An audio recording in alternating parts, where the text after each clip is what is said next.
Mhlaba ube hard behind towards you when ayiba soft mfethu musuqina mfethu thamba mangabe isimo siqine empilweni yakho musukuthamba uma isimo sithambe empilweni yakho qina uma isimo sithambe empilweni phambana nesimo mfethu iproblem yethu sidelay isikhathi sizama ukushintsha isimo sagcina silima lesimeni saqeda energy ebesinayo ngoba sizama ukushintsha isimo engabe kushintsha thina esimweni you know what mfethu ukuthi mangabe upheka ukudla mfethu kunokudla ongeke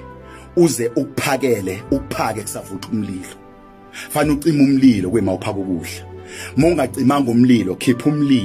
ukudla emlilweni ushiya umlilo uvuthe sometimes empilweni mfethu kunezimo ekumele sizicishe kunezimo ekumele singayicishe sometimes kubhlungu ke baba ukupheka ukudla vele okade kwanyela kuyenzeka sometimes uthola ukuthi njoba sipheka sibonga ohadebe sipheka sokukataza sipheka umlalelo ekhaya kanti sipheka umlalelo kade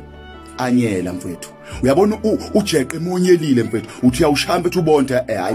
hayi man yabo uthi uyawusika ubonke ikhathala umbese kunabantu abangasashapeki mfethu kunabantu abangene kuma relationship mfethu sithi bathi siyabalungisa bafe bayona irelationship kanti bangene banyelile mfethu sometimes ngenzeka ngathi sikhuluma kumuntu osethu osenyelile mfethu sometimes ufuna ukushintsha ufuna ukushintsha isimo noma ufuna ukuyishintsha wena kanti sewanyela mfethu